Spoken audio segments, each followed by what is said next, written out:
బంధువులు.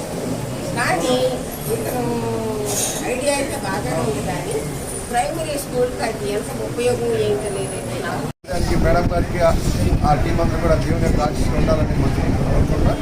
ఇవాళ ఇది చాలా ప్రముఖ పరిణామం నేను భావిస్తాము. ఈ మధ్యకాలంలో క్యాన్సర్ పేషెంట్ చాలా బాధేస్తూ ఉంది.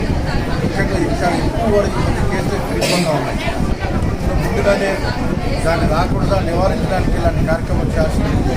మేడం గారికి ప్రత్యేకమైన ధన్యవాదాలు, ఆ టీం అందరూ కూడా ధన్యవాదాలు. వేళ మా వంతు సహాయం కూడా మేడం గారికి అందిస్తామని తెలియజేస్తాం. నారాయణ మేడం, ఇది చాలా ఖరీదు అంటున్నారు కదా, మరి మా రిపోర్టర్లు కూడా చాలామంది కొంత పేదలు ఉన్నారు కదా, వారికి మీరు కొంత సహాయం చేయొచ్చు కదా అని అన్నారు. నేను తప్పకుండా చేస్తాను.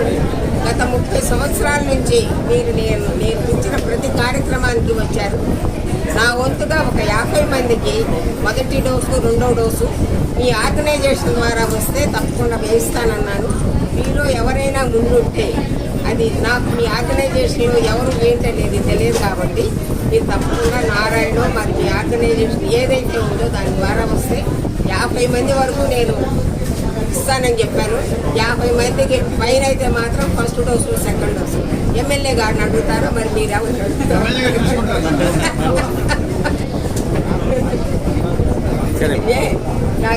నాకు ఒక ఆలోచన కల్పించినందుకు ముఖ్యంగా నారాయణకి నేను ధన్యవాదాలు చెప్పాలి. అంటే నేను ఇప్పుడు ఏమీ మీకు ఏదో పారిశోధికాలు అవన్నీ ఇవ్వలేదు, కానీ ఇది నాకు ఒక అవకాశాన్ని కల్పించాడు. మీకు కూడా కొంచెం సేవ చేయగలరు. అది డాక్టర్ పాండురంగ కుమారి. నేను కింగ్ జార్జ్ హాస్పిటల్లో రేడియేషన్ క్యాన్సర్ విభాగానికి ఇన్ఛార్జ్ హెచ్ఓడిగా పనిచేస్తున్నాను.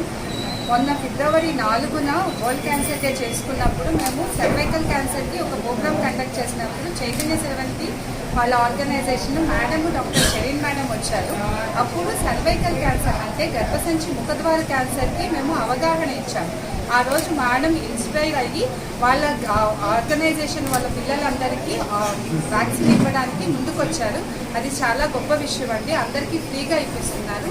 ఈ హెచ్పివి వ్యాక్సిన్ అనేది ఏంటంటే సర్వైకల్ క్యాన్సర్ అంటే గర్భసంచి ముఖద్వార cancer, vaginal cancer, anal cancer అంటే మలబద్ధకం విరోచనం వచ్చే మార్గం క్యాన్సర్, మగవాళ్ళలో అంగాల క్యాన్సర్, నోటి క్యాన్సర్, ఓరోఫెరెంజల్ క్యాన్సర్, ఈ క్యాన్సర్లన్నీ HPV vaccine human papilloma virus వల్ల వస్తుంది. దానికి వ్యాక్సిన్ ఇస్తున్నాము. ఇది చాలా రకాలు ఉంటాయి. 2 వేరియంట్స్, 4 వేరియంట్స్, 9 వేరియంట్స్. ఇక్కడ 4 వేరియంట్స్ వ్యాక్సిన్ ఇస్తున్నాము. 2 డోసులు ఇవ్వాలి. 9 నుంచి 13 సంవత్సరాల పిల్లలకైతే ఆ 2 డోసులు 6 నెలల గ్యాప్లో ఇస్తాము. ఇది బూస్టర్ డోస్.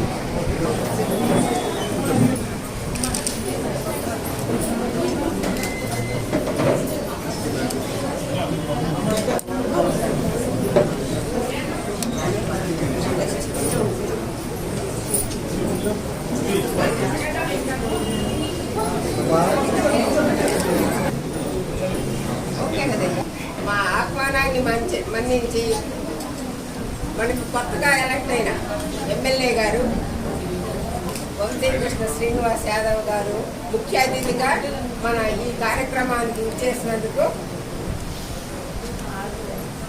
వేదిక మీద ఆశీనులు కావాలని, మీరు ఇంత వర్షంలో కూడా వచ్చినందుకు మేము తర్వాత కృతజ్ఞతలు తెలుపుతాం.